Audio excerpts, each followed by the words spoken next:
The fragrance of selfless love that has drawn the world into one family. The truth of an eternal message that has been revealed through every act and word. The fulfillment in service that has been taught by relentless sacrifice. The Lord's own life is indeed His message.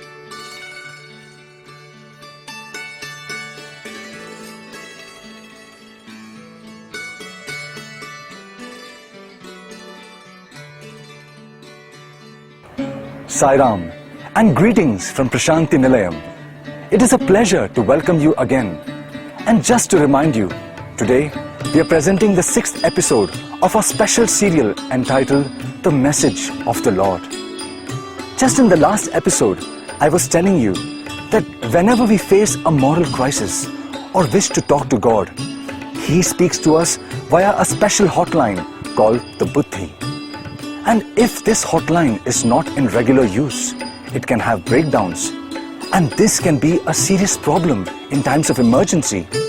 It is obvious, therefore, to do regular maintenance of this hotline to keep it in good condition, so that not only can God talk to us whenever He feels it necessary, but also so that we can cry out to the Lord when we are in deep trouble. Buddhi is thus a vital communication line, and it is in our interest to keep it in good working condition. The question now becomes, how does this hotline to God become dysfunctional? In other words, when and how does it fail?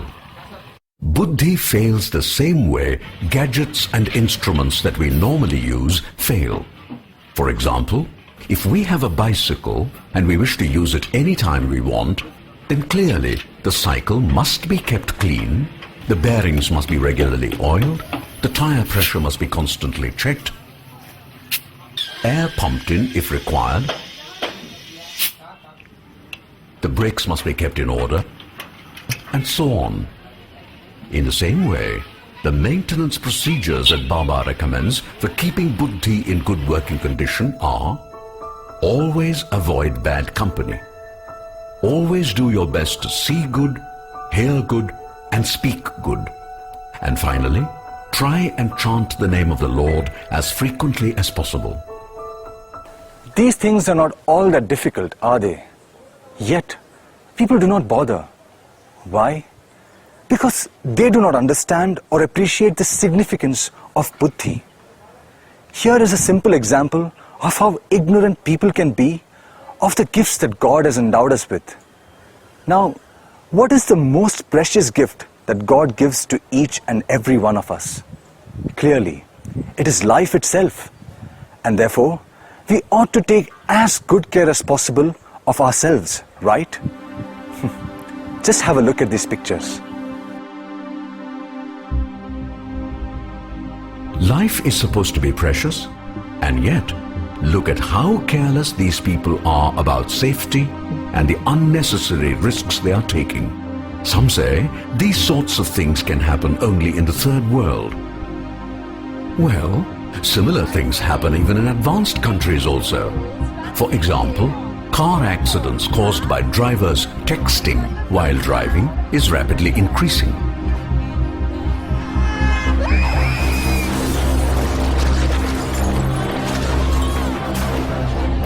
In one instance, there was even a train accident that happened because the train driver was so busy sending a text message that he failed to see.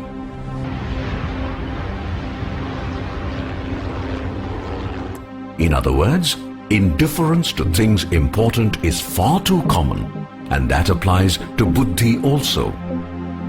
Buddhi is so important that this is how Lord Krishna cautioned his chosen disciple Arjuna.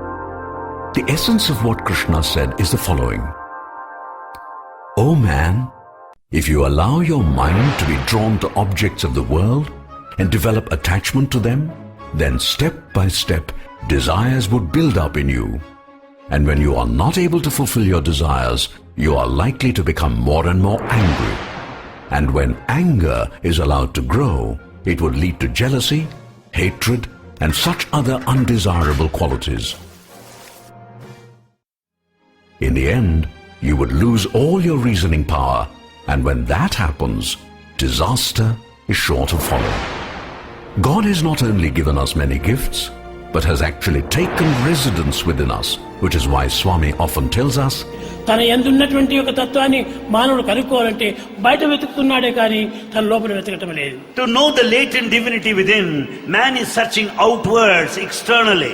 ఈనాడు ప్రతి మానవుడు కూడాను భగవంతుని వెతకడము బయటనే వెతుకుతున్నాడు కానీ తన యందున్నటువంటి భగవంతుని ఏమాత్రం తాను కనిపించడం లేదు. Man is in search of God in the outer world. He is not making any search within. తన యందే ఉంటున్నాడు భగవంతుడు. God is in you. తానే భగవంతుడిగా ఉన్నాడు. You are God. కానీ తన్ను బయట తట్టు వెతుకుతున్నాడు. But yet man is in search of him outside. ఒక చిన్న ఉదాహరణ మీరే చూసుకోండి. A small example. నీవు ఇక్కడే ఉన్నావు. You are here. నీవు బయట తట్టుపోయి నీవు చూడాలనుకుంటే వీలవుతుందా? Is it possible for you to find yourself outside? నీవు ఏ విధంగా చూడగలవు? How can you find yourself? చూడటమే వీలు కాదు. It is not possible. అంత మాత్రం చేత నేను లేననుకుంటావా? That doesn't mean that you can deny yourself. అంత వెతుకుతూ పలానా అబ్బాయి ఎక్కడైనా ఉన్నాడా అని అడిగితే నీవేనయ్యా పలానా అబ్బాయివి అని అడిగి చెప్తాడు. If you go on in search of your own self, some stranger will tell you, you are the person whom after you are searching for. అప్పుడు తన ఉన్నటువంటి సత్యాన్ని గుర్తించుకోగలడు. Then you will understand the truth within. ఈ ఏకత్వాన్ని గురించి చర్చించుకోవటం చాలా సులభమే కానీ దాన్ని నమ్మాలి బాగా. It is quite simple and easy to know this oneness, but one must have absolute faith. నేను అనేటువంటిది నాకంటే బయట లేదు. In fact, I is within, not outside. నేను నా యందే ఉంటున్నది కానీ నాకంటే బయట లేదు. The I is within me, not outside. Actually, as Krishna explains in the Gita, Swami is within us in 3 different ways or levels. To start with, God is present in every single atom in our body as a power of every atom. And remember, there are trillions and trillions of atoms in our body. You might wonder, what does it mean to say that God is present in every atom? Well, as you know, atoms are needed to make molecules. And there are so many different types of molecules in the human body. Without these molecules, we cannot have cells of different types. And without cells of different types, we cannot have flesh, blood, bones, muscles, and so on. Going back to the atom for a moment, when an atom is split, a tremendous amount of energy is released in relation to the size of the atom, that is. Such power is actually present in every single atom, and there are trillions and trillions of atoms within us. Do you know that the energy released by the total conversion of all the atoms in just about 5 grams of uranium was enough to flatten the whole of Hiroshima? Keeping that in mind, just imagine how much of atomic energy must be packed in this person. Fortunately, all this energy is safely packed in and cannot ever be released. So don't worry, none of us are walking atom and hydrogen bombs. So that is level 1 of God's presence within, namely, as a power of every atom in our body. Let us move on now to level 2 of God's presence in us, namely, as a life force or prana shakti, as Swami refers to it. By the way, are you aware that this aspect of God is something we remind ourselves of every single day? You can't remember? Then just watch.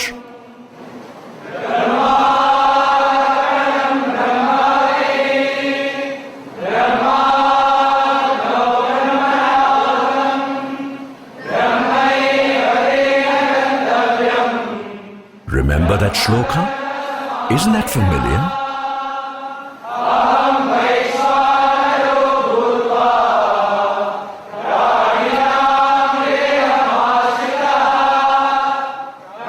Where do you think that came from? From the Gita. And Swami has referred to it so many times just to remind us that when we eat, it is God within who does the digesting always.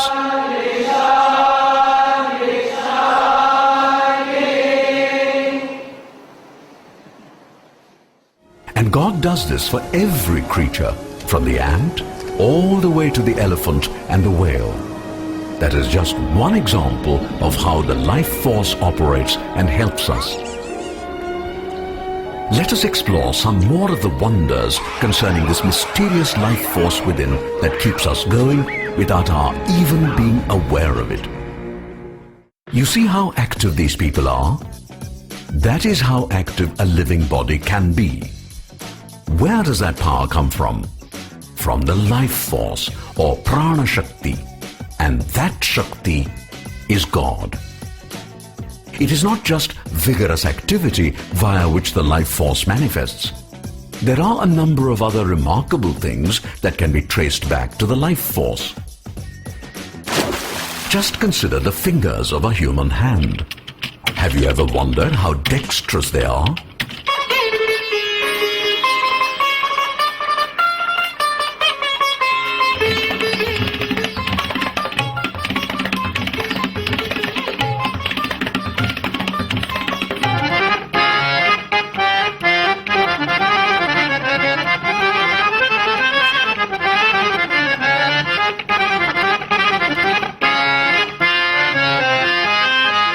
Isn't that amazing? That is just one great example of the life force in action. Take a simple thing like opening a bottle. Do you think you can open a bottle without the use of the thumb?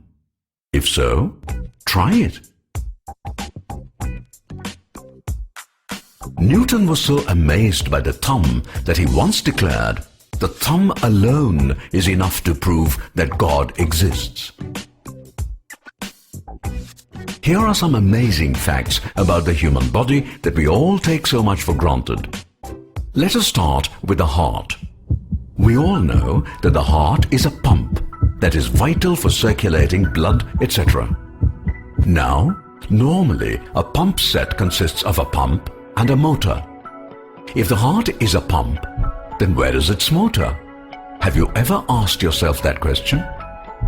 Are you aware that in the case of the heart, the pump is built into it, that it is based on electrochemistry, and that the difference in the ionic potential of the sodium and potassium atoms in the cells?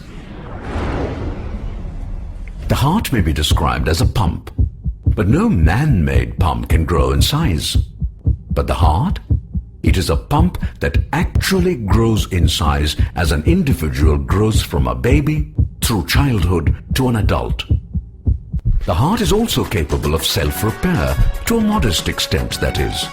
Can any man-made pump repair itself? Another great thing, the heart works literally non-stop from birth to death, which could even be as long as 70, 80 years, and at times as long as 100 years. What about cooling? Pumps normally require cooling. Where has nature hidden the cooling system of this pump within us? Have you ever thought of that? And by the way, do you know that God has different designs for the heart of a giraffe as compared to that of a cow? Do you know why? Here is why.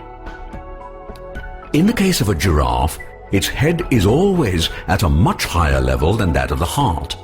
And so, when the heart has to pump blood to the brain, which is one of the important jobs of the heart, in the case of the giraffe, the heart has to work hard because the pumping is against gravity. By contrast, when a cow grazes, its head is below the level of the heart, and sending blood to the brain is a much easier task. So, God has a somewhat different design for the heart of a cow. Let us now go to the third level, where God functions as our conscience. Remember what Swami says about conscience? That is right. God speaks to us from within as the voice of conscience via buddhi. Buddhi is thus the hotline that brings us the voice of God. That is why it is important to keep this line open always. And that is possible only through sadhana, or spiritual practices which are specifically meant to cleanse the mind. Avoiding bad company, seeing only what is good, etc. is what sadhana is really all about. I have a question. If God is in me, is He in all the other people too? Of course He is. How can God be partial? Okay, let me put it this way. There are 6 billion people on this planet Earth. If God is in each and every one of these 6 billion people, do you mean to say that there are 6 billion gods? చూడండి, బల్బుల్లో ఎక్కడ చూసినా కానీ ఒక దీపం వెలుగుతూ ఉండాలి. You find bulbs here illuminating. కానీ బల్బులు వేరువేరుగా ఉంటున్నది, కానీ కరెంటు ఒక్కటే. You see the many bulbs here, but the current being one. ఈ కరెంటుకు మూలాధారం ఏమిటి? What is the basis foundation? అది దివ్యమైన శక్తి. That is the divine power. అది వైరు ద్వారా వెళ్ళి It flows through the wire. మనసు ద్వారా బల్బుగా నిలిచి And it stands there in the bulb of the mind. ప్రకాశంగా వెలుగుతూ ఉంటుండాలి. And shines forth as light. కనుక ఈ అన్ని వెలిగించేటువంటిది, కలిగించేటువంటిది, తిరిగించేటువంటిది సర్వం కూడాను ఆత్మతత్వమే. Therefore that brightens, that illumines, that revolves is the nature of Atma only. దీనిని నేను ఎప్పుడప్పుడు చెప్తున్నాను, సత్యము, ధర్మము, శాంతి, ప్రేమ అని. Bhagavan refers to them as Satya, Dharma, Shanti, Prema. There is surrounding the planet an atmospheric belt. That air is everywhere, and there is no place it is not. At the same time, there is air in the lung of every person. So you see, air can be everywhere and also in all lungs at the same time. In the same way, God can be everywhere and in all entities and beings. Which is why Swami says most emphatically, ఏది చూసినా కూడాను వారిని గొప్పవారిగా మనం భావించాలి. Consider everyone divine and great. అందరి యందు దైవం ఉన్నాడు. There is God in everybody. God is everywhere. God is everywhere. ఆత్మ అందరి యందు ఉన్నది. Atma dwells in everyone. ఏకాత్మ సర్వభూతాంతరాత్మ. There is only one Atma that is present in all of the creatures. అందరి యందు ఉన్నది ఒకే ఆత్మనే. The same self-Atma is present in all.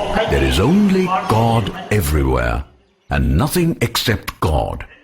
And this is true all the time.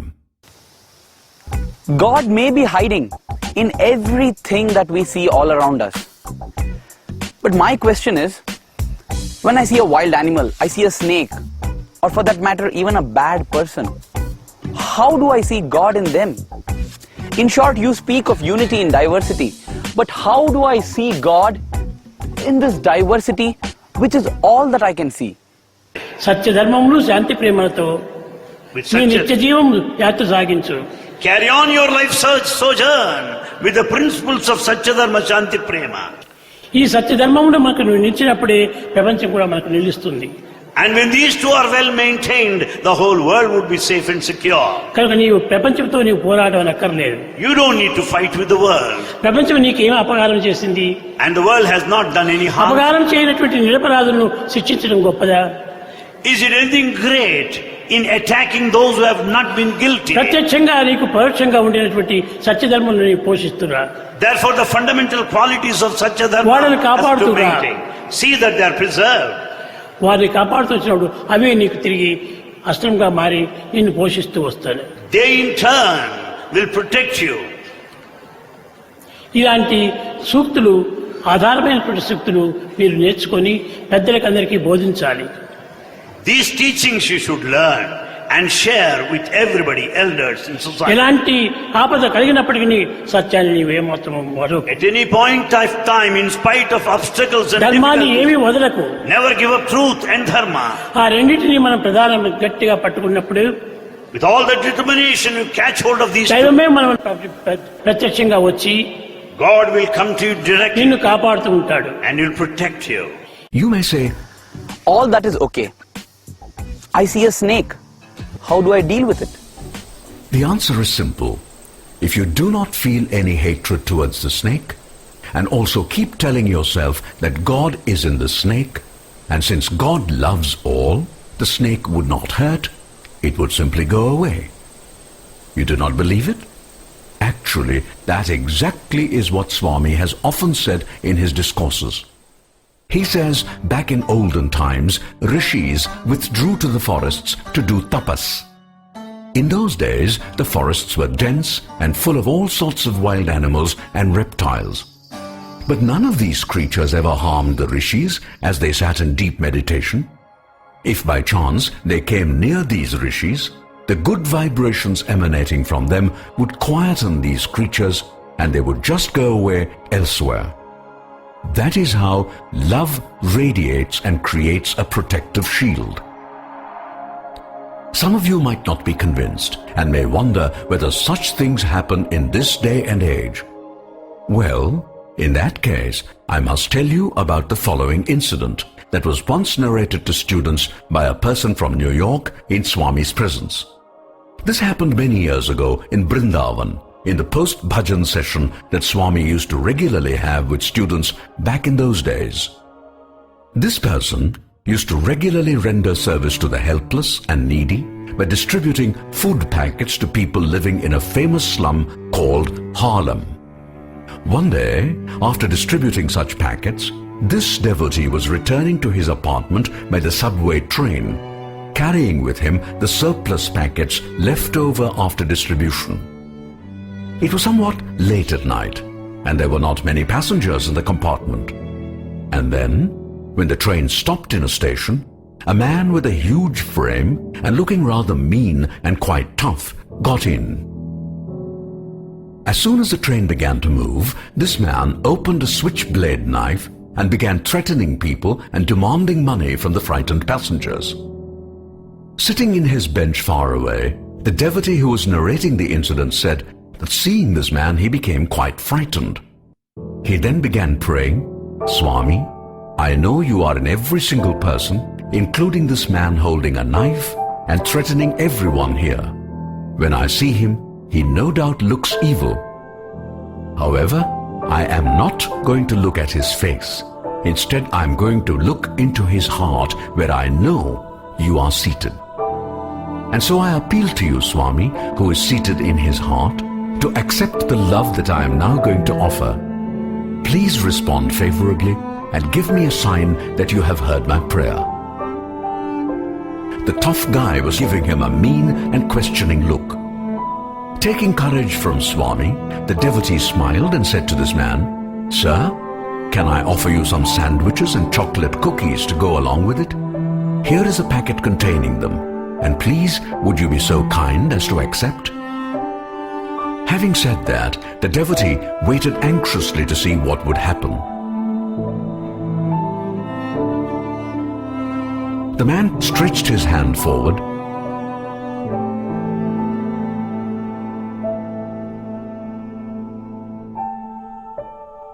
put away the knife, and began to eat the sandwiches and the cookies. A little later, even as he had finished eating, the train slowed down to stop at a station. The huge and menacing-looking man got up and started walking. It was clear that he wanted to get off at the station. Halfway to the door, he stopped, turned back, looked at the devotee who had given him something to eat, actually smiled at him and said, "Thank you." In the Bible, Jesus extols compassion and giving food to the hungry, saying that when the moment came, Lord God would himself say, "I was hungry and you gave me something to eat. I was thirsty and you gave me something to drink. I was a stranger and you took me into your home." God always acknowledges the love shown to him.